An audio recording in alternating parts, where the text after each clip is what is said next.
पुण्यामध्ये जीबीएस रुग्णांची संख्या वाढल्यानं मुंबई पालिका प्रशासन ॲक्शन मोडवर। सेव्हन हिल्स हॉस्पिटलमध्ये 100 आयसीयू बेड्सची व्यवस्था प्रशासन करणार।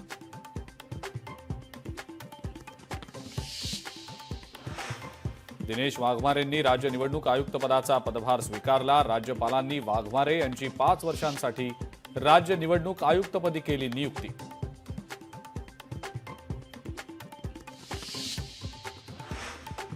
धनंजय मुंडेंनी नैतिकतेच्या आधारावर राजीनामा द्यावा। खासदार सुप्रिया सुळेंची मागणी। धनंजय मुंडेंच्या राजीनाम्यावर सगळ्यांचं एकमत असल्याचं सुप्रिया सुळेंचं वक्तव्य।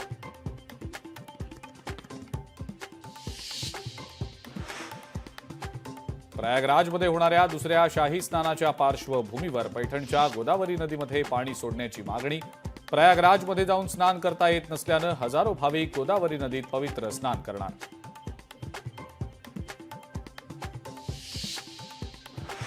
बिबट्या तसंच वन्य प्राण्यांच्या शिकारी प्रकरणी कराडमधनं 5 जणांना अटक। वनसंरक्षक महेश झांजुर्णे यांच्या मार्गदर्शनाखाली कारवाई।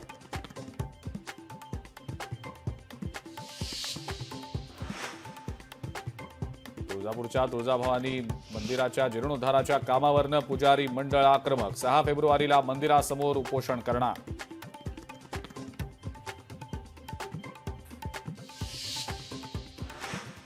शक्तीपीठ महामार्गाच्या विरोधात सांगली शहरामध्ये पुकारण्यात आला एल्गार। मार्क्सवादी कम्युनिस्ट पक्षाच्या जिल्हास्तरीय अधिवेशनात शक्तीपीठाच्या विरोधात लढ्याचा संकल्प।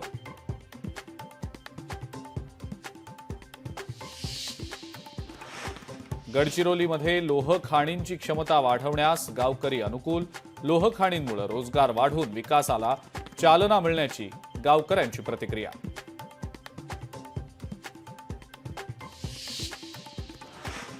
सांगली पोलिसांनी विटा एमआयडीसी मध्ये कारवाई करत एमडी ड्रग्सचा कारखान्याचा केला पर्दाफाश। जवळपास 30 कोटींचा एमडी ड्रग्स जप्त करत 3घांना अटक।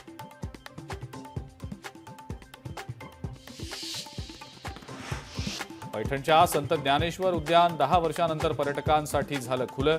30 रुपये तिकीट दर असल्यानं उद्यानातल्या ॲडव्हेंचर पार्कचा पर्यटकांनी घेतला आनंद।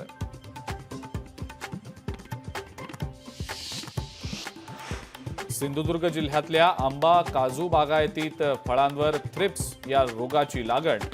तुडतुडं हा कीटक सुद्धा फळांचं करतोय नुकसान। यंदा कोकणात आंबा आणि काजू पीक कमी होण्याची शक्यता।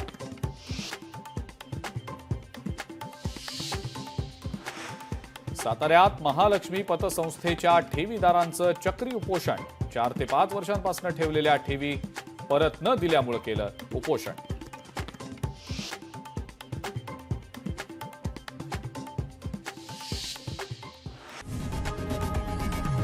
लोकशाही मराठी ऐका, पहा, जागरूक रहा।